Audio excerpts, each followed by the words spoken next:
자, 안녕하세요. 주식 정리해드리는 주영남입니다. 오늘도 시장 정리부터 먼저 시작을 해보도록 할게요. 일단 미국 증시 같은 경우에는 다우랑 S&P는 좀 괜찮은데 나스닥이랑 필라델피아 반도체가 좀 많이 빠졌죠. 이게 반도체 쪽의 약세가 조금 보여진 것이 아닌가라는 생각이 있고, 그리고 우리 역시도 이러한 영향에 피해갈 수는 없을 것이다 라는 생각이 드는 그런 하루였는데요. 일단 내용들 마저 살펴보자면, 어제에 이어서 페드 강경 매파 기조에 대한 우려가 오늘 역시도 지속되는 모습이 보여져가지고 증시에 부담이 되는 모습이 확인이 되었습니다. 일단 어제 나왔던 내용이 어떤 거였는지 한번 더 말씀을 드리자면, 이 FOMC 회의가 끝나고 파월 의장이 매파적인 발언을 계속했습니다. 일단은 인플레이션이 2%가 웃도는 수준이고 고용시장이 견고하기 때문에 위원회는 곧 기준금리를 인상하는 것이 적절할 것으로 기대가 된다. 상황이 적정하다면 3월 FOMC 정례 회의에서 금리를 인상하는 것이 적정하다라고 보고 있다. 이렇게 밝혔습니다. 그리고 양적 긴축에 대해서는 이 연방기금 금리의 목표 범위 인상 과정이 시작된 이후에 시작할 것이다 라고 이야기를 했는데요. 일단 이 이야기가 지금 당장 진행을 하는 것은 아니더라도 일단 이 FOMC에서 의미 있는 결과가 나오게 된다면 양적 긴축은 향후에 어떠한 일이든 시작이 될 수 있다라는 소리니까 이 부분 같은 경우에는 체크를 하시면서 보시면 좋겠고요. 자, 그리고 나스닥 같은 경우에는 테슬라의 자동차 반도체 부족을 이유로 새로운 모델이 나올 가능성이 낮아졌다는 소식 때문에 마이너스 11% 급락하는 모습이 좀 시장에 큰 영향을 미쳤다. 이렇게 보시면 될 것 같습니다. 근데 이제 또 생각을 해봐야 될 부분이 뭐냐 하면은 테슬라에 납품을 하고 있는 자동차 부품 업체들의 추가 매출 그 성장 폭이 생각보다 줄어들 수 있다. 왜냐하면은 새로운 모델이 만들어지고 요게 판매를 시작을 해야지 부품 업체들도 거기다 납품을 할 거 아니에요. 근데 이 납품 시기가 밀리는 그러한 현상이 이루어질 수 있다라고 보여질 수 있기 때문에 이러한 부분들 체크를 하시면서 보시면 좋을 것 같고요. 자, 인텔 같은 경우엔 전년 대비 실적 감소로 인한 7% 정도의 급락이 나왔고, 로비노드 같은 경우에는 실적 발표를 앞두고 지금 6.45% 정도 하락을 했는데, 로비노드 같은 경우에는 미국의 이 증권 거래 플랫폼이잖아요. 그냥 한국의 증권사라고 생각을 하시면 되는데, 일단 이쪽이 빠졌다라는 거는 이 미국 내에서도 주식 거래가 생각보다 줄어들어가지고 뭐 이렇게 된 것이 아닌가. 그렇기에 이 한국 역시도 얼마 전부터 계속 증권사들에 대한 거래대금 하락으로 인한 이 목표 주가 하향 리포트들이 나왔잖아요. 역시 이런 흐름들이 이어지고 있다는 걸 알 수가 있겠습니다. 자, 이걸 체크를 해보시고요. 자, 그리고 지난해 미국의 연간 GDP는 5.7% 증가했고요. 지난해 4분기 GDP 증가율 역시도 6.9%로 6분기 연속 플러스 행진을 이어가면서 시장 예상치를 크게 웃도는 모습을 보여줬지만 역시나 양적 긴축 때문에 진행을 하는 것이고, 이게 이제 긴축이 들어서기 시작을 한다면 마냥 이게 증가한다라고 해서 좋아할 건 아니겠죠. 자, 그리고 미국 노동부는 지난주 신규 실업수당 청구 건수가 전주 대비 3만 건 감소한 26만 건을 기록했다. 그러니까 이전보다 괜찮게 나왔다. 발표했고요. 국제유가 같은 경우에는 여전히 지정학적 리스크나 이런 것들 때문에 일단은 86.61달러에서 계속 유지가 되고 있는 걸 확인을 할 수가 있고, 채권 가격은 혼조의 모습을 보여줬는데 2년물을 제외하면 나머지는 반등하는 모습이 보여줬네요.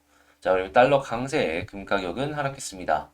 지금 한국 같은 경우에는 금리 인상을 계속해서 진행을 하고 있는데 미국에서 금리 인상 속도 내자 한국은행 또 추가로 고심하고 있다라고 합니다. 근데 이건 어쩔 수 없는 그런 상황이죠. 미국이 그렇게 움직이면 한국 역시도 증시를 지키기 위해서 어쩔 수 없이 진행을 할 수밖에 없으니까. 자, 해서 금리 인상은 계속 진행이 될 것이다. 당연히 은행 쪽은 계속해서 볼 필요가 있겠다. 예, 금융 지주 쪽 한번 봤으면 좋겠네요. 자, 그리고 코스피 PER이 9.8배로 지금 현재 단기 저점이다라는 이야기를 하고 있는데, 물론 그 숫자로만 본다면 아직 더 떨어질 게 남아있다라고 볼 수 있지만요. 저는 항상 그 화폐 가치는 과거랑 비교를 했을 때 이 바뀔 수밖에 없을 것이고, 기업들의 성장 역시도 계속해서 좀 높아지는 그런 모습을 보여줄 텐데, 그냥 차트 그림상으로만 보았을 때 아래쪽이 조금 열려있다라고 해서 여기서 더 떨어질 것이다, 저기까지 갈 것이다 라고 얘기하는 건 조금 말도 안 되는 소리, 이렇게 생각을 합니다. 그럼 뭘 봤으면 좋겠냐? PER을 좀 봤으면 좋겠다라고 말씀을 드리고 싶어요. 기업들이 성장을 하고 거기에 맞춰서 번 돈 대비 현재 위치가 어디인지를 봐야지. 단순하게 차트가 저기 아래 열려 있다라고 해서 그러면 1000포인트까지도 열려 있는데 거기까지 볼 겁니까? 그래서 지금 PER은 코스피는 9.8배니까 조금 더 떨어지는 건 보여줄 수 있어도 일단 지금 위치가 단기 저점 부근에 돌입을 했다라는 건 생각을 하면서 봤으면 좋겠습니다. 자, 그리고 오늘 캐터필러의 실적이 발표가 돼요. 여기는 뭐 하는 회사냐면 미국의 포크레인이나 이런 중장비를 만드는 업체인데 건설 부분에 있어가지고 상당히 이 캐터필러의 실적이 중요한 이제 지표로서 작용을 하다 보니까 체크를 해봐야겠죠. 한국 같은 경우에는 현대 건설기계나 아니면 두산 밥캣을 이 캐터필러의 실적으로 연결해가지고 참고를 해보면 좋을 것 같습니다. 자, 이렇게 시장 정리 한번 싹 해봤는데 어떻게 좀 도움이 되셨나요? 자, 그리고 이렇게 시장 정리 같은 경우에는 제가 이 텔레그램 방, 저희 같이 공부하는 이 텔레그램 방에 아침에 이렇게 뭐 올려드리고 있습니다. 그래서 지금 8시 6분에 이렇게 올려드렸는데 먼저 영상보다 빠르게 확인을 해보고 싶다라고 생각을 하신다면 링크는 커뮤니티에다가 올려놨으니까 제 유튜브 채널에 그 동영상 옆에 커뮤니티라고 써있는 거 있잖아요. 거기 들어오셔가지고 링크를 통해 여기 들어오시면 되겠습니다. 근데 좀 제 채널을 봐주시는 분들에게 뭔가 해드릴 수 있는 게 없을까 해서 하는 거니까 그러면 개별 종목 한번 봐보도록 하겠습니다. 자, 제가 이번에 가지고 온 종목은 한국 BNC를 가지고 왔습니다. 어제 제가 이제 말씀을 드렸던 것 중에 하나 기억하실지 모르겠는데, 자, 이제 어제 제가 이 영상을 찍었을 때 한 마이너스 4%? 이 정도 진행이 되고 있었죠. 근데 수급을 보면서 어제 이게 분명히 안 사도 되는 자리인데, 이거 왜 사는지 모르겠다. 요거 혹시 이거 수급들 더 들어오면 올라가는 그림 생각을 해볼 수가 있으니까 물론 떨어지는 거에 대해서는 어쩔 수 없겠지만 조금 더 기대해보자 라고 말씀을 드렸는데 어제 한 21%까지 갑자기 장중에 훅 올라가더라고요. 그걸 보고 야 이게 안 사도 되는 자리에서 사는 건 역시나 이유가 있는구나 이 생각이 딱 들더라고요. 자 그러면 지금 어제 나온 수급은 또 어떻고 우리는 어떤 식으로 분석을 해보면 좋을지 하나씩 살펴보도록 하겠습니다. 일단 나온 뉴스부터 먼저 한번 보자면요. 한국 BNC 주가 코로나 치료제 FDA 승인 기대감에도 하락을 했다. 이제 어제 나온 내용을 보자면 이전에 골든 바이오텍에서 내놓은 긍정적인 소식들에 이어서 자, 안트로키오놀 100% 피험자 회복 FDA 긴급 사용 승인의 청신호가 떴다라는 뉴스가 나왔습니다. 임상 이상 예비 분석 결과가 나온 건데요. 이전에 뭐 P값이니 뭐니 해가지고 아쉬운 부분들이 있다라는 내용에 좀 반발을 하는 확실한 데이터가 이렇게 나온 것이 아닌가 싶은데 지금 여기서 지금 데이터를 보면요. 제가 되게 인상 깊게 보는 게 뭐냐 하면 자, 보이십니까? 중증도 환자도 5명이 있었는데 이 사람까지도 완치가 된 겁니다. 이게 사용할 수 있는 사용처가 되게 넓어졌다. 이렇게 볼 수 있을 것 같거든요. 이 부분은 어느 부분이든 이 안트로키놀만 사용하면 되는 거니까 매출로 연결이 될 수가 있고요. 이제 뭐 최종 임상 결과는 3월 말에서 4월 사이에 도출되고 요때 이제 통계적 유의성이 확인되면은 미국 FDA의 그 사용 승인 신청을 하는 긴급 사용 승인이 가능하고 이때 이제 진행을 한다라고 하니까 조금 더 요때까지는 이런 데이터들을 보면서 지켜보면 좋을 것 같다라는 생각이 드네요.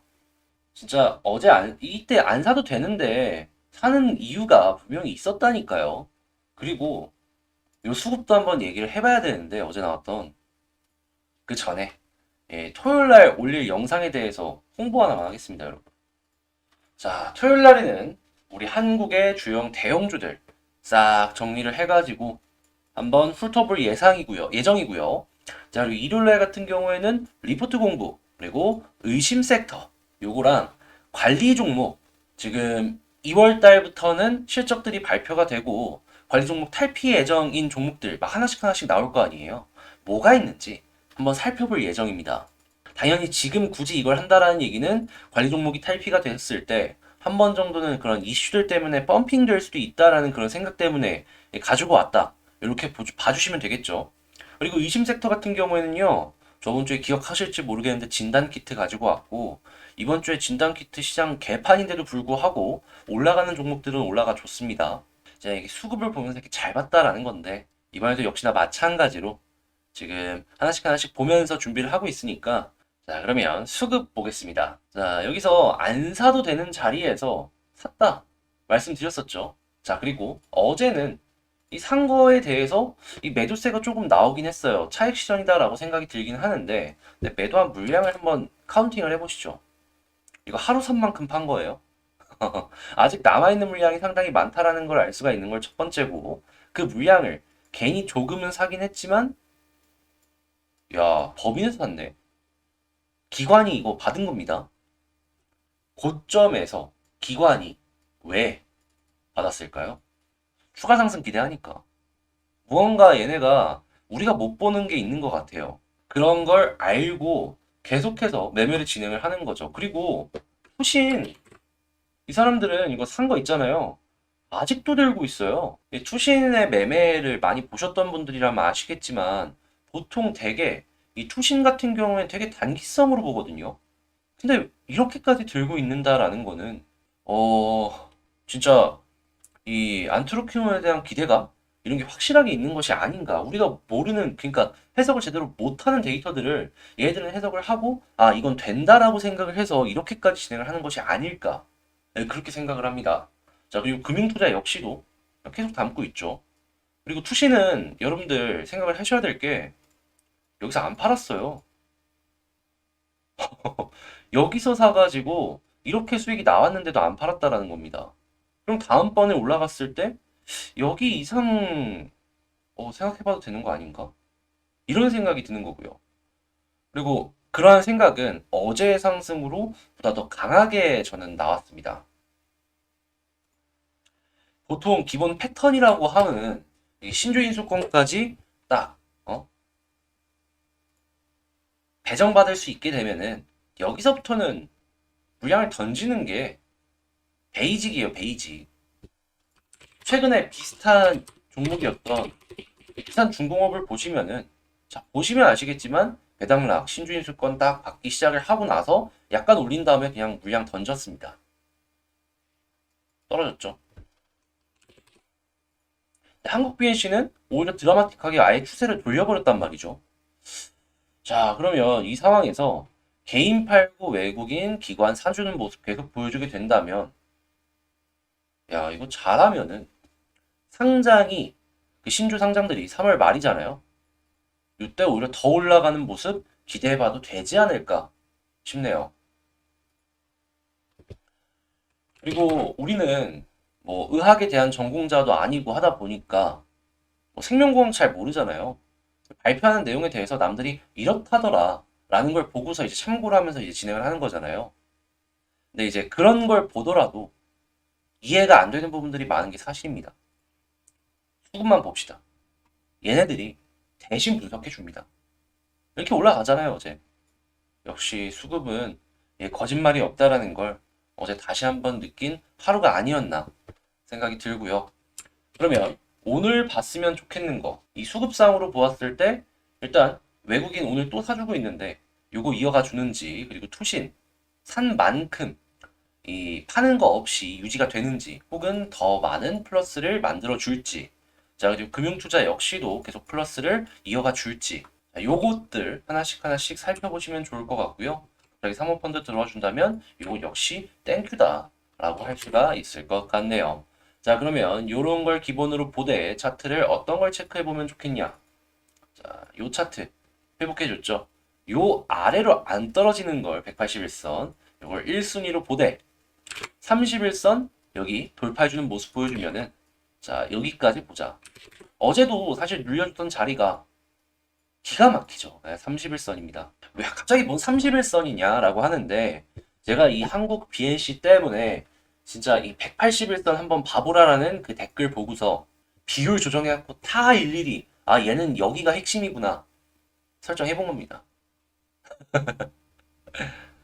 자, 했을 때 약간 늘어뜨렸을 때 모양이 훨씬 더 이쁘게 나오고 어제 제대로 그냥 맞고 떨어졌죠. 고점 이 30선 아셨던 분들은 여기서 단기 매매 하시는 분들도 분명히 있으셨을 거예요. 근데 몰랐으니까 이제 딱 뭐 들고 있다면 못 팔고 들고 있었을 텐데 한국 BNC는 요 10, 30, 90, 180, 360 이 라인들 보시면 좋은 것 같다 말씀드리고요. 자, 그러면 최종적으로 한번 정리를 해본다 라고 생각을 하면은 지금 이 181선 위에 있으면 아, 좋다. 걱정할 거 없다. 만약에 31선까지 다시 한번 뚫어주는 모습을 보여주게 된다면 이 31선 볼린저 상단 여기까지 지켜보면 좋을 것 같다. 요렇게 정리를 해볼 수가 있겠습니다. 그러면 지금은 그냥 여기 있으면 편하게 보면 되겠죠. 아, 물론 여기 아래로 떨어지면 비중 조절은 생각해보면 좋고요. 이상 주식 정리해드리는 주영남이었고요. 아까 말씀드렸던 것처럼 도움되는 내용들을 꽉꽉 채워서 가지고 올 테니까 한 번씩 이 토요일날이랑 일요일날 올라오는 영상들 시청을 부탁을 드리고요. 자, 그리고 텔레그램 공부방도 운영을 하고 있으니까 그 커뮤니티에 링크 올려놨거든요. 그거 한 번씩 봐주시면 되겠습니다. 아침에 이렇게 이런 것도 있고요. 그리고 리포트 같은 것도 먼저 같이 공부하자라고 하면서 이렇게 보여드리고 있습니다. 자, 그럼 전 다음에 더 좋은 영상으로 다시 찾아뵙도록 할게요. 이상 주식 정리해드리는 주정남이었습니다. 감사합니다.